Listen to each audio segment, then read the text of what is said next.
Welcome to box office. నేను మీ రాణి. శ్రీను వైట్ల ఈయన గురించి ప్రత్యేకంగా చెప్పాలా? అసలు డి సినిమా గురించి ఎంత చెప్పినా తక్కువే. అలానే రెడీ, కింగ్, దూకుడు సినిమాలు మన అందరినీ ఎంతలా నవ్వించాయో అని కూడా తెలుసు కదా. అయితే ఈ డైరెక్టర్ ఇప్పుడు వరుస ఫ్లాప్స్ తర్వాత శర్వానంద్తో చేస్తున్న సినిమా పైన అన్ని ఆశలు పెట్టుకున్నాడు. అయితే ప్రస్తుతం షూటింగ్ స్టేజ్లోనే ఉన్న ఈ సినిమాపై నిర్మాత చాలా కాన్ఫిడెంట్ గా ఉందని టాక్. అలానే ఈ సినిమాని సంక్రాంతికి బరిలో దింపాలని ఫిక్స్ అయ్యారు.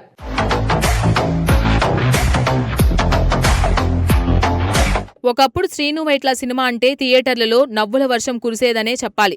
కామెడీకి యాక్షన్ జోడించి కుటుంబ ప్రేక్షకులు కూడా ఎంజాయ్ చేసేలా సినిమాలు తెరకెక్కించడం ఆయన ప్రత్యేకత. డి, రెడీ, కింగ్, దూకుడు లాంటి చిత్రాలతో టాలీవుడ్ లో తనకంటూ ఒక ప్రత్యేక గుర్తింపు తెంచుకున్న ఈ దర్శకుడు ఒక దశలో స్టార్ హీరోలందరికీ ఫస్ట్ చాయిస్ గా మారిపోయారు. ఆయన దర్శకత్వంలో ఒక్క సినిమా చేయాలని హీరోలు మాత్రమే కాదు, నిర్మాతలు కూడా ఆసక్తి చూపిన రోజులు ఉన్నాయి. ముఖ్యంగా దూకుడు సినిమా తర్వాత శ్రీను వైట్ల కెరీర్ మరో స్థాయికి వెళ్లింది. మహేష్ బాబుతో చేసిన ఈ చిత్రం ఇండస్ట్రీ హిట్ గా నిలవడమే కాకుండా కమర్షియల్ ఎంటర్టైనర్లకు కొత్త బెంచ్ మార్క్ ను సెట్ చేసింది. ఈ విజయంతో శ్రీను వైట్ల మార్కెట్ ఒక్కసారిగా పెరిగిపోయింది. ఆయన తర్వాత ఏ సినిమా చేసినా భారీ అంచనాలే ఉండేవి. అయితే సినిమా ఇండస్ట్రీలో విజయాలు శాశ్వతం కావు. ఒక్క హిట్ ఎంత వేగంగా కెరీర్ను పైకి తీసుకువెళ్తుందో వరుస ఫ్లాపులంతే వేగంగా కిందకు తీసుకొస్తాయి. అదే పరిస్థితి శ్రీను వైట్లకు ఎదురైంది. దూకుడు తర్వాత ఎన్టీఆర్తో చేసిన బాద్షా నుంచి మంచి వసూళ్లు సాధించినప్పటికీ అభిమానులు ఆశించిన స్థాయిలో మాత్రం నిలవలేకపోయింది. అయినా అప్పటికీ వైట్లపై నమ్మకం తగ్గలేదు.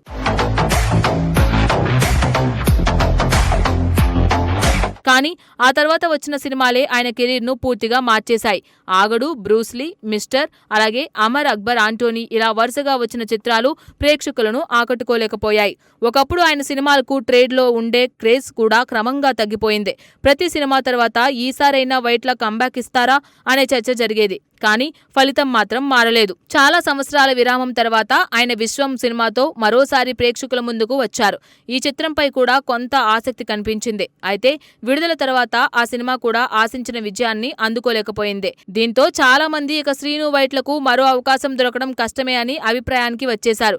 సోషల్ మీడియాలో కూడా ఆయన కెరీర్ గురించి అనేక చర్చలు జరిగాయి. అలాంటి సమయంలోనే ఇప్పుడు జార్జ్ క్రిష్ అనే సినిమా అనౌన్స్ కావడం ఇండస్ట్రీలో ఆసక్తికరంగా మారింది. అంతేకాదు ప్రస్తుతం మంచి ఫామ్ లో ఉన్న శర్వానంద్ ఈ ప్రాజెక్టుకు ఓకే చెప్పడం కూడా అందరినీ ఆశ్చర్యపరిచింది. ఇటీవల సరైన కథలను ఎంచుకుంటూ ముందుకు వెళ్తున్న శర్వానంద్ శ్రీను వైట్లతో సినిమా చేయడానికి ముందుకు రావడం వెనుక కథపై ఉన్న నమ్మకమే కారణమని ఇండస్ట్రీ వర్గాలు భావిస్తున్నాయి. ఈ ప్రాజెక్టుకు మరో ప్రత్యేకత ఏమిటంటే సీనియర్ నిర్మాత అనిల్ శుంకర స్వయంగా ఈ సినిమాను నిర్మించడానికి ఆసక్తి చూపడం. నిజానికి మొదట ఈ చిత్రం మరో బ్యానర్లో తెరకెక్కాల్సిందనే వార్తలు అప్పట్లో బాగా వినిపించాయి. కానీ చివరికి పరిస్థితులు మారి ఈ సినిమా అనిల్ శుంకర చేతుల్లోకి వెళ్ళింది.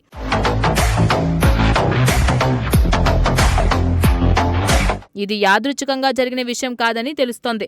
గతంలో ఒక ఇంటర్వ్యూలో అనిల్ శుంకర మాట్లాడుతూ శ్రీను వైట్ల ఈ కథను తనకు ముందే వినిపించారని చెప్పారు. కథ విన్న వెంటనే ఈ సినిమా తన బ్యానర్లో వస్తే బాగుంటుందని అనిపించిందని కూడా ఆయన చెప్పడం విశేషం. చివరికి అదే నిజమవడంతో ఈ ప్రాజెక్టుపై ఆయనకు ఉన్న నమ్మకం ఎంత బలంగా మారిందో అర్థమవుతోంది. ఇటీవల ఈ చిత్రానికి గ్రాండ్ గా పూజా కార్యక్రమం నిర్వహించారు. సాధారణంగా సినిమా లాంచ్ రోజున హీరో, దర్శకుడు, నిర్మాత గురించి మాత్రమే మాట్లాడతారు. కానీ జార్జ్ క్రిష్ విషయంలో మాత్రం మొదటి రోజే భారీ ప్లానింగ్ కనిపించింది. సినిమా లాంచ్ జరిగిన రోజే విడుదల తేదీని ప్రకటించడం అందరి దృష్టిని ఆకర్షించింది. ఈ చిత్రం వచ్చే ఏడాది జనవరి 14న ప్రేక్షకుల ముందుకు రానుందని మేకర్స్ అధికారికంగా ప్రకటించారు. సంక్రాంతి లాంటి భారీ సీజన్ను టార్గెట్ చేయడం అంటే నిర్మాతలకు సినిమాపై ఎంత నమ్మకం ఉందో చెప్పకనే చెబుతోంది. ఎందుకంటే ఆ సమయంలో పోటీ కూడా చాలా ఎక్కువగా ఉంటుంది. అలాంటి సమయంలో రిలీజ్ డేట్ ను ఫిక్స్ చేయడం అంటే కంటెంట్ పై కాన్ఫిడెన్స్ ఉన్నప్పుడే సాధ్యమవుతుంది. అంతేకాదు సినిమా ప్రారంభమైన రోజే డిస్ట్రిబ్యూషన్ వివరాలు కూడా వెల్లడించడం మరో విశేషం.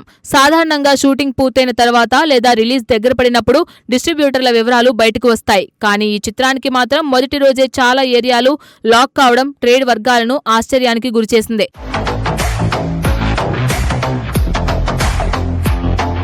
ముఖ్యంగా నైజాం హక్కులను ఏషియన్ సురేష్ ఎంటర్టైన్మెంట్ దక్కించుకోవడం ఈ సినిమాపై ఉన్న నమ్మకాన్ని మరింత పెంచుతోంది.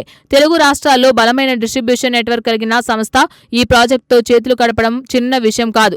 అలాగే మిగతా ప్రధాన ఏరియాలకు కూడా ప్రముఖ డిస్ట్రిబ్యూటర్లు ముందుగానే ఫైనల్ కావడం గమనార్హం. ఇవన్నీ చూస్తుంటే జార్జ్ క్రిష్ సినిమా చుట్టూ ఒక పాజిటివ్ వైబ్ ఏర్పడిందనే చెప్పాలి. వరుస ఫ్లాపుల తర్వాత కూడా శ్రీను వైట్లకు ఇలాంటి అవకాశం రావడం నిజంగా విశేషమే. సాధారణంగా వరుస ఫ్లాప్స్ ఎదురైన దర్శకులతో నిర్మాతలు రిస్క్ తీసుకోవడానికి అంత అంతగా ముందుకు రారు. కానీ ఈసారి పరిస్థితి పూర్తిగా భిన్నంగా కనిపిస్తుంది. ఇక శర్వానంద్ కు కూడా ఈ సినిమా చాలా కీలకం. మంచి కథలతో ప్రేక్షకులను ఆకట్టుకునే హీరోగా ఆయనకు ప్రత్యేక గుర్తింపు ఉంది. అందుకే ఆయన ఒక కథను ఎంచుకున్నారంటే అందులో ఏదో ప్రత్యేకత ఉంటుందని అభిమానులు కూడా నమ్ముతున్నారు. ఇప్పుడు అదే ఆసక్తి జార్జ్ క్రిష్ పై కూడా కనిపిస్తోంది.